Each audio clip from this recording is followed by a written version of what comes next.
लातूर जिल्ह्यामध्ये आज सकाळपासूनच संततधार पावसाला जी आहे ती सुरुवात झालेली आहे। लातूर शहरामधलं जर चित्र आपण पाहिलं तर सकाळपासूनच पावसामुळे वाहतूक जी आहे ती संत गतीने सुरू आहे। अनेक भागामध्ये जर आपण पाहिलं तर पावसाच्या पाण्यामुळे जे आहे ते वाहतूक संत गतीने होताना पाहायला मिळते आहे। लातूरच्या छत्रपती शिवाजी महाराज चौकामध्ये आपण आहोत।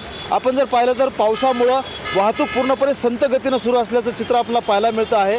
लातूर जिल्ह्यामध्ये गेल्या अनेक दिवसांपासून पावसाची प्रेरणा होती आणि हा पाऊस आज सकाळपासूनच सुरुवात झालेला आहे आणि त्यामुळे पिकांना जीवदान कुठेतरी या पावसामुळे मिळेल अशा प्रकारची अपेक्षा जे ती शेतकरी व्यक्त करताना पाहायला मिळत आहेत। गेल्या मे महिन्यामधलं जर चित्र आपण पाहिलं तर लातूर शहरामध्ये पावसानं पूर्णपणे तुंबई केलेली होती। लातूरच्या अनेक रस्त्यांवर पाणी साचल्यामुळे वाहतूक तर पूर्णपणे थांबलेलीच होती आणि वाहनं जी आहेत ती पाण्याखाली गेलेली होती। अनेक भागामध्ये पाणी घुसलेलं होतं, त्यामुळे जनजीवन जे आहे ते विस्कळीत झालेलं होतं। आजची स्थिती जर आपण लक्षात घेतली तर संततधार पाऊस सुरू आहे। लातूर जिल्ह्यातल्या वेगवेगळ्या भागांमध्ये सर्वच तालुक्यांमध्ये लातूर जिल्ह्यातला पाऊस कोसळतो आहे आणि लातूर शहरामध्ये देखील पाऊस होतो आहे आणि त्यामुळे वाहतूक जी आहे ती संत गतीने होताना आपल्याला पाहायला मिळतं आहे।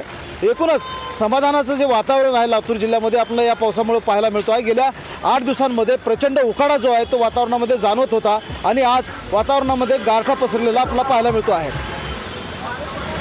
महेंद्र जोंधळे, TVNN मराठी, लातूर।